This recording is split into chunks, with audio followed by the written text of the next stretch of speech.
سلام پاکستان 24 نیوز کے ساتھ میں ہوں ماہنور علی خان اور میں ہوں جنت جمشید۔ ہیڈ لائنز آپ جان چکے، بلیٹن کا باقاعدہ آغاز کرتے ہوئے سب سے پہلے آپ کو بتاتے ہیں کہ 16 اپریل کو منتخب ہونے والے وزیر اعلیٰ پنجاب حمزہ شہباز ایک ہفتے کے بعد بھی عہدے کا حلف نہ اٹھا سکے۔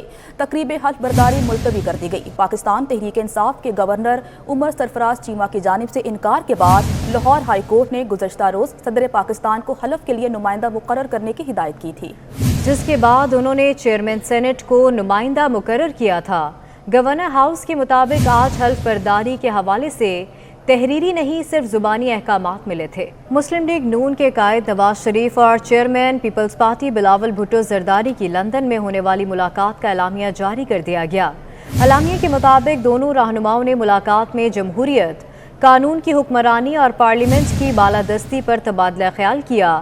دونوں رہنماؤں نے اتفاق کیا کہ جب بھی مل کر کام کیا بڑی کامیابی حاصل کی۔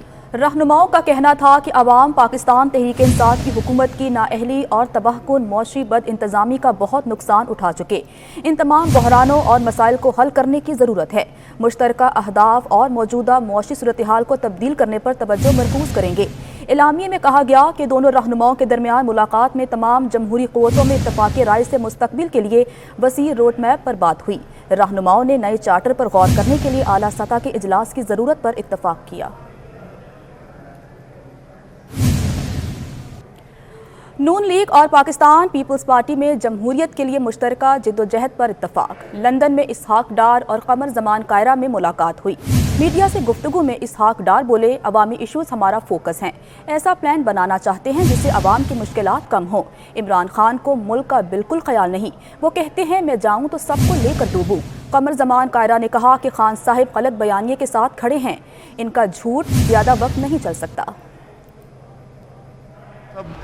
یہ ہے کہ اگر میں گیا ہوں تو میں ملک کو لے ڈوبوں تو اچھی سوچ نہیں ہے۔ میرا نہیں خیال کہ کبھی ماضی میں محترمہ نے بھی 2 دفعہ پرائم منسٹرشپ چھوڑی، میاں نواز شریف صاحب نے 3 دفعہ چھوڑی، کہ اس طرح کی کوئی اپروچ ہو کہ ملک کو نقصان ہو جائے اور لیکن میرا ون اپ رہے، میرا جو ہے وہ اوپر ہاتھ رہے، اور یہ بالکل جھوٹ ہے، کوئی ایسی اس کی بات نہیں ہے۔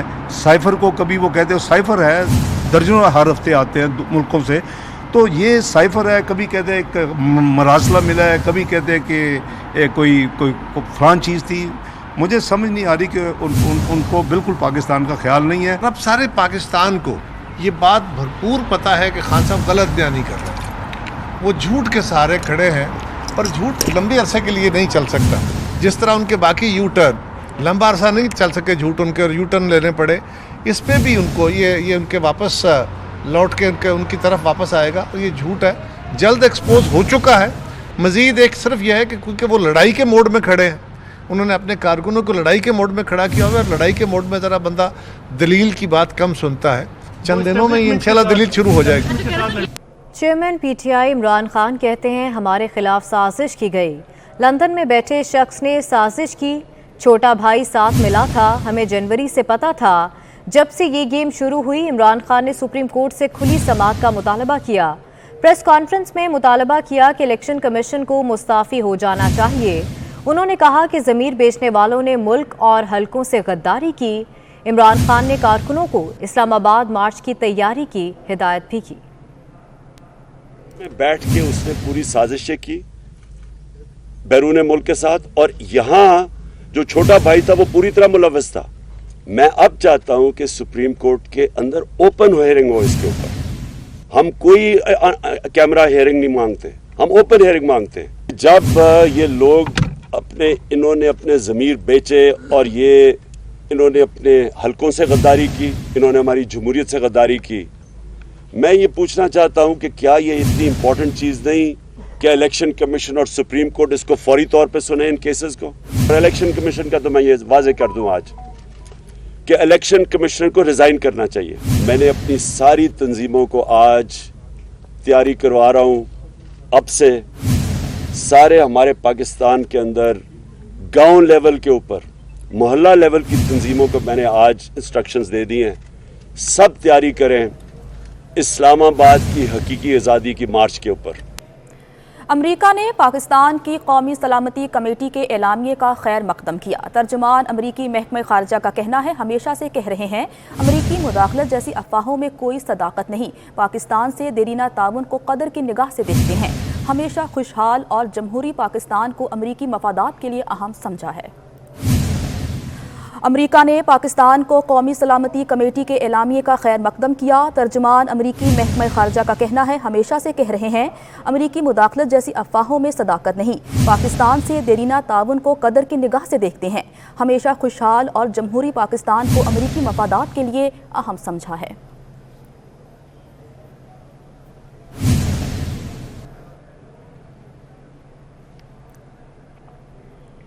مسلم لیگ نون کی نائب صدر مریم نواز نے ٹویٹ کیا ہے کہ عمران خان سے ایک فتنے کی طرح نمٹنا ہوگا، یہ شخص کرسی کے لیے کچھ بھی کر سکتا ہے، یہ کسی بھی رعایت یا رحم کا مستحق نہیں۔ عمران خان نے عدلیہ کے احکامات اور قانون کو روندا، 4 سال میں ہر شعبے کو تباہ کر دیا، یہ اب فساد پھیلانے کی تیاری کر رہا ہے۔ وزیر اطلاعات مریم اورنگزیب کا کہنا ہے کہ عمران خان سازش کا جھوٹا پروپیگنڈا کر رہے ہیں۔ عمران خان نے الیکشن سے اپنے اکاؤنٹ چھپائے، بجلی، آٹا، چینی چور، ہمیں لیکچر نہ دیں۔ عمران خان نے توشہ خانہ کے تحائف کو ذاتی کاروبار کے لیے استعمال کیا۔ انتخابی اصلاحات کا نہ ہونا عمران خان کی ناکامی ہے۔ 4 سال تم نے پاکستان کی عوام کو لوٹا، ان کے ساتھ جھوٹ بولے، پاکستان کی معیشت کو تباہ کیا، عوام سے ان کی روٹی چھینی، ان کا روزگار چھینا، اور آج تم بیٹھ کر یہ کہہ رہے ہو کہ تمہارے خلاف سازش ہوئی ہے۔ آپ نے الیکشن کمیشن میں اکاؤنٹس کو ڈکلیئر نہیں کیا۔ آپ نے اگر الیکشن کمیشن کے اندر اوورسیز پاکستانیز کی بات آپ آج کر رہے تھے، اگر وہ پروسیس کمپلیٹ نہیں ہوا تو وہ آپ کی نااہلی نالائکی ہے۔ توشہ خانہ کا چور، فورن فنڈنگ کا چور، پاکستان کی عوام کا آٹا، چینی، بجلی، گیس، دوائی کا چور، آج سابق وزیراعظم عمران خان کا توشہ خانہ کے تحائف سے بنی گالا سڑک بنانے کا دعویٰ۔ سابق میئر اسلام آباد شیخ انصر عزیز نے عمران خان کا دعویٰ جھوٹا قرار دے دیا۔ شیخ انصر عزیز کا کہنا ہے کہ سابق وزیراعظم نواز شریف سے عمران خان نے خود درخواست کی تھی کہ سڑک بنا دی جائے۔ عمران خان نے بنی گالا میں اپنے گھر تک کی سڑک بنوائی تھی، جس کے 30 لاکھ انہوں نے MCI کو دیے تھے۔ ان 30 لاکھ روپے کی ادائیگی کا تمام ریکارڈ بما پے آرڈر موجود ہے۔ وہ سراسر جھوٹ ہے، کیونکہ یہ چیز آن ریکارڈ موجود ہے کہ مارچ 2014 میں جب میاں نواز شریف صاحب پرائم منسٹر بنے اور وہ عمران صاحب کے گھر گئے تو اس وقت عمران خان نے وہاں پہ ان کو ریکویسٹ کی تھی کہ میرے گھر کی جو سڑک ہے وہ ٹوٹی ہوئی ہے تو کینڈی اس روڈ کو آپ بنوا دیں۔ میاں نواز شریف صاحب نے اس وقت فوری طور پہ آرڈر کیا اور اس وقت جو تھا وہ کرنٹ CDA چیئرمین جو ہے انہوں نے اس وقت مری روڈ سے لے کر اس کے گھر تک جو تھی وہ روڈ اس وقت بنائی گئی۔ تو اس میں خان صاحب نے اس دن جو لاہور کے جلسے میں جو دعویٰ کیا کہ جی کہ میں نے وہ جو توشہ خانے کے جو پیسے تھے وہ سارے میں نے بنی گالا کی روڈز بنوائی ہیں اور عوام کی فلاح بہبود کے لیے، غریب آدمی کے لیے، عام آدمی کے لیے روڈز بنائی ہیں، تو وہ ایک سراسر جھوٹ ہے اور بالکل جو ہے اس میں کوئی حقیقت نہیں ہے۔ یہ روڈ تو آلریڈی جو 2014 میں بن چکی تھی، اس وقت میں چونکہ میئر اسلام آباد تھا تو اس وقت ہم نے جو وہ روڈ بنوا کے دیے اس کے ضمن میں انہوں نے صرف 30 لاکھ روپے جو ہے وہ پے کیے تھے MCI کو، جس کا پے آرڈر بھی موجود ہے اور ریکارڈ بھی موجود ہے۔ بلوچستان کی ترقی کے لیے سیاسی قیادت ایک پیج پر آ گئی۔ وزیر اعظم شہباز شریف کہتے ہیں ماضی سے سیکھتے ہوئے آگے بڑھنا ہوگا، بلوچستان کی محرومیوں سے کوئی اختلاف نہیں، جہاں بھی مسائل ہیں انہیں حل کریں گے۔ کوئٹہ میں خشدار خجلاف قومی شاہراہ کے سیکشن 1 اور سیکشن 2 کے سنگ بنیاد کی تقریب سے خطاب میں کہا کہ انصاف کی بنیاد پر لاپتہ افراد کے مسئلے کو حل کریں گے۔ بلوچستان کے طلبہ کے لیے لیپ ٹاپ اسکیم اور ٹیکنیکل یونیورسٹی کے قیام کا اعلان بھی کیا۔ ہم ماضی میں جھانکتے رہیں گے اور آو بقا کرتے رہیں گے اور افسوس کرتے رہیں گے اور ہاتھ ملتے رہیں گے، یا ماضی سے سبق حاصل کر کے ہم آئندہ اتحاد اور اتفاق کے ساتھ ہم آگے بڑھیں گے۔ کہ بلوچستان کی محرومیوں سے تو کوئی اختلاف رائے نہیں ہے، اس میں کوئی دو رائے نہیں کہ مختلف وجوہات کی بنا پر یہ صوبہ ترقی کی دوڑ میں بہت پیچھے رہ گیا، کہ بلوچستان کے جس حصے میں بھی جہاں پر بنیادی سہولتیں مفقود ہیں، جہاں پر ناانصافی ہے، جہاں پر سڑکیں نہیں ہیں، جہاں پر ترقی بالکل مفقود ہے اور وہاں پر دور دور تک خوشحالی کو کوئی آثار نہیں ہیں، چاہے وہ بلوچستان کے